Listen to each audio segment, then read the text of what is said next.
নমস্কার বন্ধুরা, সমাজ বেঙ্গলি হেসেলে সবাইকে স্বাগত। আজকে আমি সর্ষে পোস্ত পাবদা করব একদম অনুষ্ঠান বাড়ির মতো। তার আগে বলি, আমার চ্যানেলটা যদি আপনাদের ভালো লাগে তাহলে অবশ্যই সাবস্ক্রাইব করবেন এবং লাইক কমেন্ট করবেন। তার জন্য প্রথমে আমি পাবদা মাছ রান্না করার জন্য প্রথমে আমি পাবদা মাছ নিয়ে নিয়েছি। সেটাকে আমি নুন, হলুদ, লঙ্কার গুঁড়ো আর একটু কাঁচা সর্ষের তেল দিয়ে এটাকে ভালো করে ম্যারিনেট করে রাখবো 10-15 মিনিটের জন্য। একটু ভালো করে একটু ম্যারিনেট করে রাখলে এর টেস্টটা একটু আলাদা রকম হবে এবং যখন মাছটা আমি ভাজবো তখন একটু ফুটবেও কম, যেহেতু এর আঁশ নেই, একটু ফোটার চান্স থাকে। এবার আমি কড়ার মধ্যে সর্ষের তেল দিয়ে নিলাম, দিয়ে এবারে আমি এক এক করে মাছগুলোকে সব ভেজে নেব।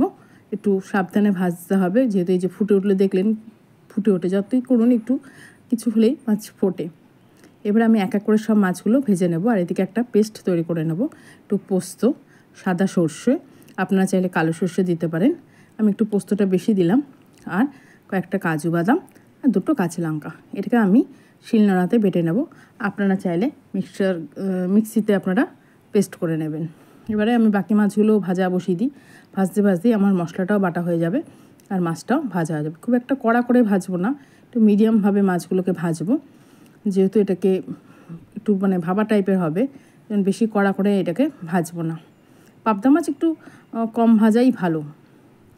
খুবই কাটা নেই, খুবই টেস্টি একটা মাছ, সবাই এটা আনন্দ করেই খাবে, বাচ্চারা। এবার আমি এটা একটু বেটে নিই। একটু ভালো করে বাটতে হবে কাজু বাদামগুলো, যাতে ভালো পুরো মিশে যায়। একটু ভালো করে একটু কাজু বাদাম দিয়ে বেটে নেবো। আমার বাটা হয়ে গেছে।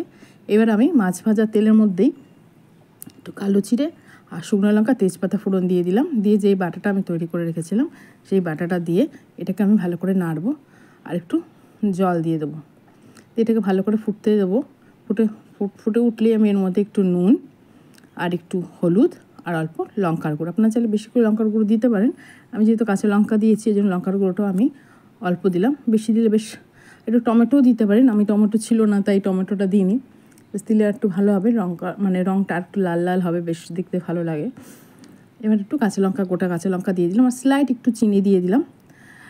মাছের ঝোলে চিনি তা নয়, তো দিলে বেশ টেস্টটা একটু আলাদা হয়, কিন্তু মিষ্টি হয় না, কিন্তু টেস্টটা স্লাইড একটু আলাদা হবে, একটু দিতে হয়। আমার শাশুড়ির মুখে শুনেছি যে মাছের ঝোলে হলো যে কোনো রান্নাতেই একটু চিনি দিতে।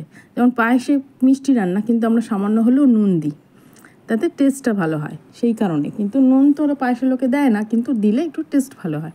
সেরকমই যে কোনো রান্নাতে একটু চিনি দিলে বেশ ভালো হয়। এবারে আমি মাছের ঝোলটা যেই ফুটে উঠেছে, আমি মাছগুলো এবারে এক এক করে সব দিয়ে দেবো। দিয়ে আর একটু জল ঢেলে দেবো।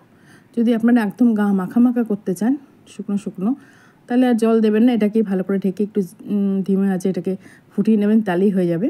আমি একটু ঝোল রাখবো বলে স্লাইড, ওর জন্য একটু জল দিয়ে দিলাম।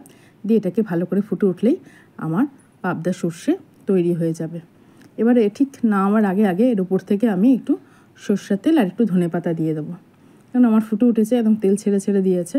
এবারে আমি এর উপরে দিয়ে সর্ষের তেল একটু ছিটিয়ে দেবো আর ধনেপাতা দিয়ে দেবো। দিয়ে এটাকে আমি নামিয়ে দেবো। কাঁচা সর্ষের তেল দিলে বেশ গন্ধটা একটু ভালো আসে। ধনেপাতার গন্ধ, কাঁচা সর্ষের তেলের গন্ধ বেশ ভালো লাগে যে কোনো সর্ষে পোস্ত রান্নাতে। একটু কাঁচা লঙ্কা চিড়ে দিয়ে দিলাম। আমার মাছ রেডি। এবার এটাকে আমি নামিয়ে নেবো। দেখুন কি সুন্দর কালারটা হয়েছে। এবার আমি এটাকে সার্ভ করে দিই। একদম দুর্দান্ত স্বাদের সর্ষে পাবদা। আপনারা অবশ্যই এইভাবে করে খাবেন এবং আমাকে জানাবেন যে কেমন লাগলো খেতে। আর আমার চ্যানেলটা যদি ভালো লাগে অবশ্যই সাবস্ক্রাইব করবেন। দেখুন কত সুন্দর লাগছে, দেখে মনে হচ্ছে না অনুষ্ঠান বাড়ির মতো একদম সর্ষে পাবদা। অবশ্যই এটাকে আপনারা করে খাবেন আর আমাকে জানাবেন। নমস্কার।